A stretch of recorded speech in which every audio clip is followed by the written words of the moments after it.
Hi Cancer, kamusta kayo? Hope you're all doing well and welcome to 1111 Pinoy Tarot. This is a general reading for love and romantic situation. Just take what resonates for you and wag ipilit itugma kung hindi para sa inyo. Maraming salamat Cancer. Please like, comment, and share. And please tap the bell for updates from this channel. Let's see kung ano yung energy for you and your person on love and romantic situation.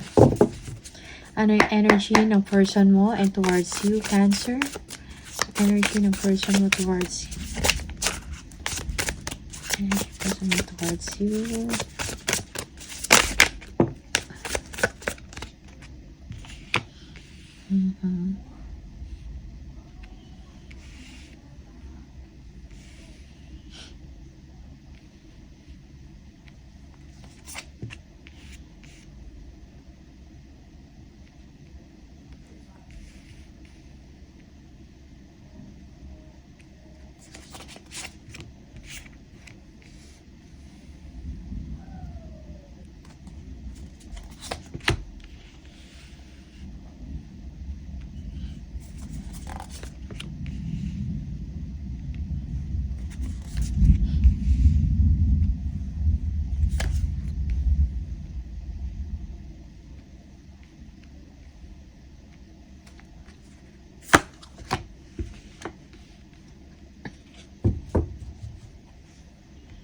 Okay. So, Cancer, maybe merong emotional or physical distance, no? Or physical distance with your person, magkalayo kayo or hindi kayo magkasama. You are looking forward to see or to be with your person. Yeah. Your person is in love, okay? It's like hoping for the best, okay? Looking forward sa mga possibilities na mangyayari sa life niya with you, Cancer. Masaya ang person ninyo with you, no? Nakasama ka, okay? Parang nawawala yung problema niya, yung burden niya pagkasama ka. Your person is also planning of something, no? A disconnection, okay? Yeah, disconnection from someone. Okay. Tingnan natin kung ano to.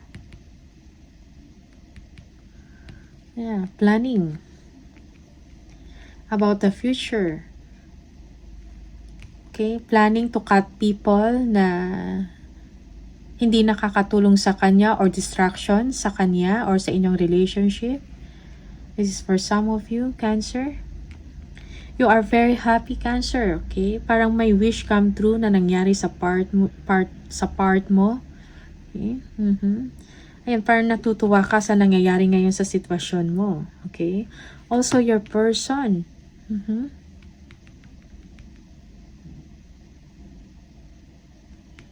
Yeah. Merong trustworthiness, happiness, okay? And contentment sa inyong samahan, okay? Yeah, you want to have a commitment or long-term commitment with this person, Cancer. Okay. Gusto mo mawala yung disappointment mo sa kanya or you want to heal, no? From your situation. Yung iba sa inyo, there is a third party in the connection or sa inyong relasyon. Okay. And you are waiting on something. For some improvement in your situation. Okay? Yeah. You are being strong, no? And patient at the same time sa inyong sitwasyon, Cancer. Yeah. Maybe this person has a family because of the Ten of Cups. Okay? And this is such a burden or madaming responsibility or obligations yung person ninyo. That's why he or she is planning on something to disconnect, no? Or cut people off na hindi na, kumbaga, yung magiging distraction sa'yo at sa kanya, no? Sa relationship nyo. Okay? clearing away all things, no, that no longer serve him or sa relasyon ninyo. Okay, Cancer? Yeah, your person is thinking about a clean slate, bagong simula. Okay? Sa relasyon, no? Or sa buhay pag-ibig. Yeah. Your person is in love, no? Tingnan natin. Looking forward about sa future niya or sa inyong dalawa, Cancer. Let's see the full, ano to? For Cancer. Okay. Energy ng person mo, Cancer.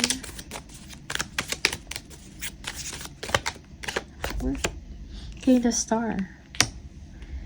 Yeah. Yeah, yung person mo is masaya siya, no? He or she wants to share moments with you. Okay, parang feeling niya, maganda yung pakiramdam niya pagkasama ka niya. Parang merong healing, no? And merong wish fulfillment din sa part niya. Okay? Yung person mo also is gusto niya ng clear path or kalinawagan sa kanyang sitwasyon. Okay? Yeah.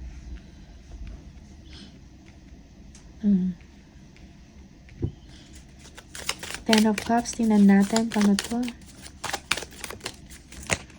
Oops. Ten of Cups. Bakit may Ten of Cups? Four of Wands. Wow. So, celebration, no? Parang may milestone na nangyari, no? Sa inyong dalawa or sa inyong relationship. Okay? Something na merong stability and security, no? May na-establish sa inyong samahan, sa inyong connection, or sa inyong relationship. Just take what resonates for you. Okay? It feels like, parang yung person mo, no? Merong wedding bells. Baka your person wants to marry you. Okay? Yeah. Okay. Merong contentment, no? Kontento ang person mo sa inyo, Cancer.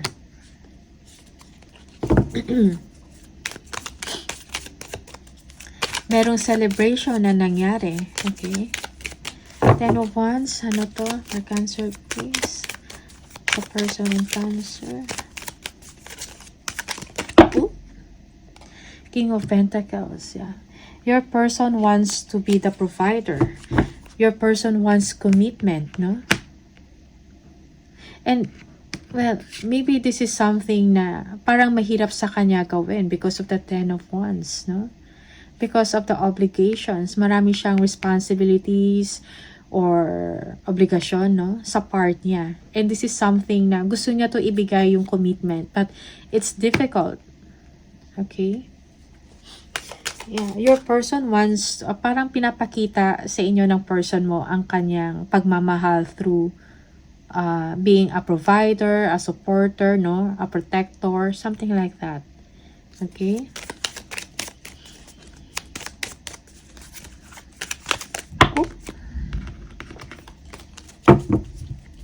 Tingnan natin. Ano itong Queen of Swords?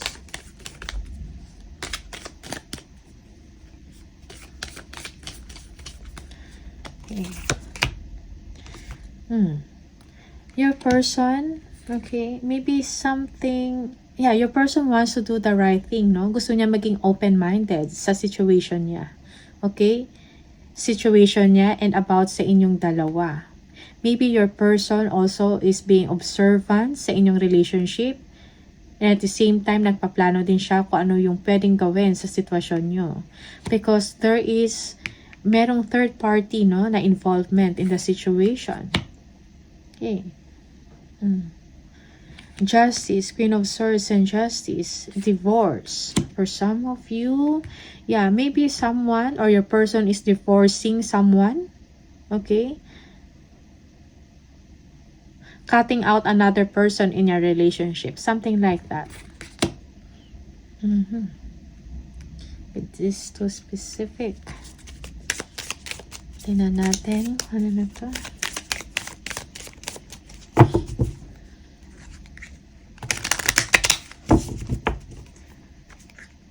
Yeah. Yeah, yung person mo, siguro gusto niya ng clean slate. He or she wants to do the right thing. Kung involved man siya sa third party situation, gusto niyan tanggalin yung isa, okay, to be exclusive with you. Okay? Just take what resonates for you, Cancer, because this person is happy, parang masarap or maganda ang kanyang pakiramdam pagkasama ka, okay? He or she is falling in love with you. Gusto niya ng commitment, but then there is a problem, no? A burden, obligations, responsibilities. Nine of Cups, let's see, ano to?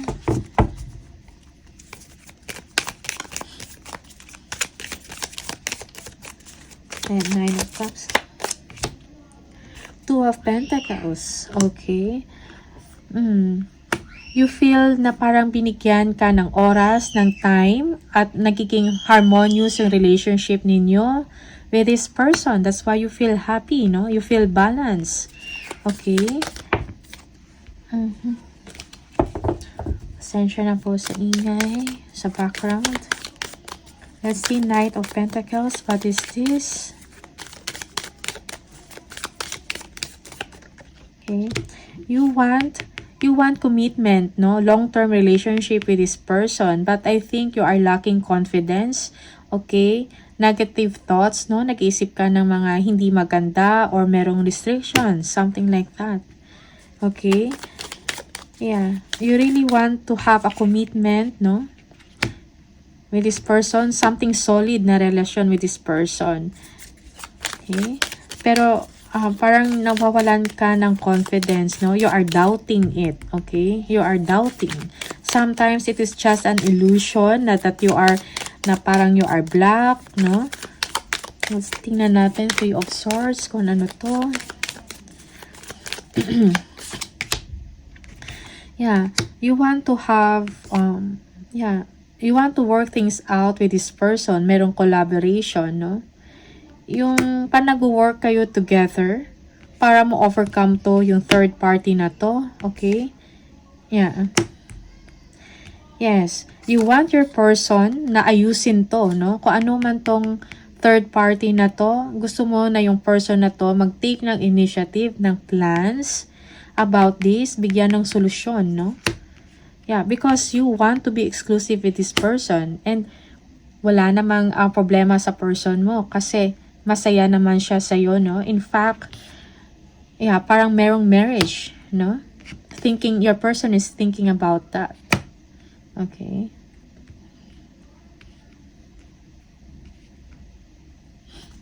The Hangman. Ano to? Tingnan natin kung ano tong The Hangman.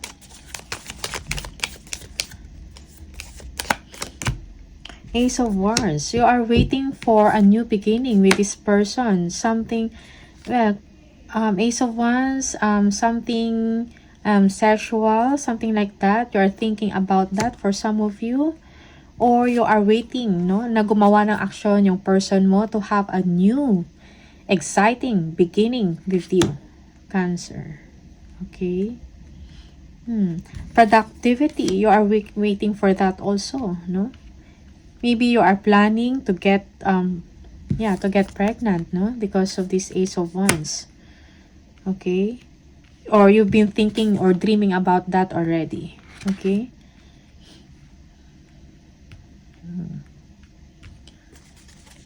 So, Two of Pentacles.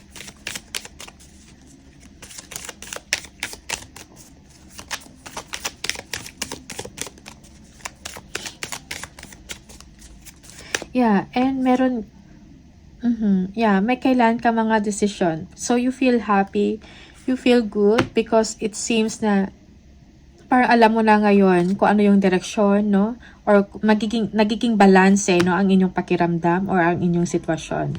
You are receiving favors, time and attention. Cancer, this is for some of you. Tingnan natin kung ano tong Two of Wands.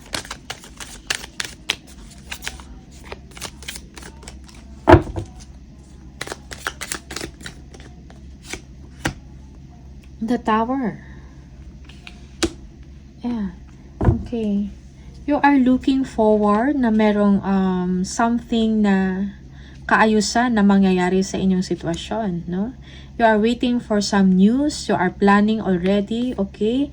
Something like that. Na parang meron you're expecting or looking forward na merong kang like sudden, no, na change, no? Na magbabago sa inyong relationship with this person, like a positive change, no? Like stability, no? You are looking forward to something like that, like a tower is falling down. Okay, so that something new can begin, no? Something solid can begin, something like that. Okay. This is a house. Yeah, if this person has a family and your person is also parang nag-iisip din siya about separation, divorce, legalities, no, legal separation, something like that. You are looking forward to receive that news. Okay? This is so specific. So, parang take nyo lang kung ano yung resonates, anong pwedeng mag-resonate sa inyo. But ito yung energy na lumalabas for you, Cancer. Okay. Yeah. Alright. So, yun yung energy ng person mo. Yeah, for some of you, you feel right now, you feel left out in the cold also. For some of you, parang nalulungkot ka. Yeah, because you are waiting. Okay. Yeah, but somehow, deep inside also, you feel happy. Okay, and your person, no? Alright. So, Cancer, maraming salamat sa inyo. These are the energies for you. All the best, and I'll see you on the next video. Bye!